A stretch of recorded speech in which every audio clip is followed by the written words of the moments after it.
Nasib milenial yang dulu main warnet.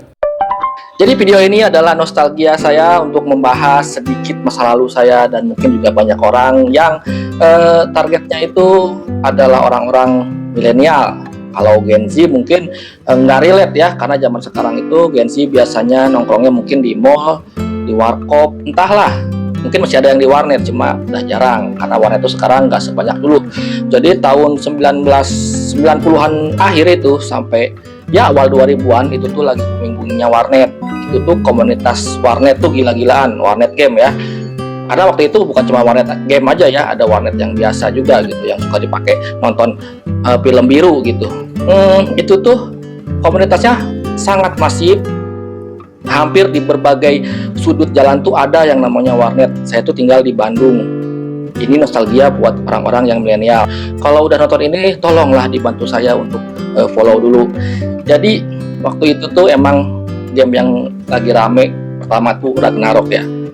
Saya ikutin tuh sampai terakhir itu Perfect World kalau nggak salah, gamenya tuh Perfect World. Terus ada DN dan di situ saya pergi merantau. Yang mau saya bicarakan adalah soal nasib dari orang-orang yang dulu ada di warnet itu, di warnet game itu. Saya nggak punya datanya nih untuk komunitas-komunitas yang lain itu seperti apa ya. Cuma saya itu punya komunitas sendiri dan sekarang itu masih ada grupnya dan orang-orangnya itu masih aktif di grup itu, jadi masih bisa dikontak-kontak. Nah, saya mau berbagi aja, ini adalah nasib orang-orang yang dulu bermain game di warnet. Jadi ada terbagi tiga. Yang pertama adalah orang-orang yang dia meninggalkan game walaupun nggak sepenuhnya ya, dan fokus berkarir. Ada beberapa teman saya tuh sibuk dan karirnya udah bagus, sempat main game itu dikit-dikit sampai ada game baru atau game apa dia cuma berjanji untuk ayo saya mau main, cuma nggak pernah terlaksana. Baru install gamenya dia nggak sempat main, jadi udah sesibuk itu. Nah, kelompok yang kedua ini ada yang sampai sekarang masih main game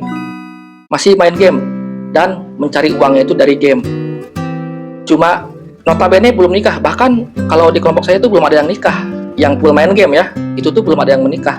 Jadi masih jomblo aja gitu, masih sibuk main game sama diri sendiri. Itu. Dan yang ketiga ini adalah saya itu antara keduanya.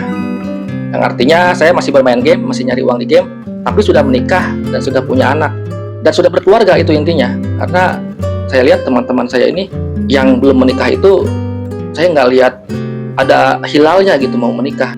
Ini mau dibahas di video lain, kenapa susah untuk menikah.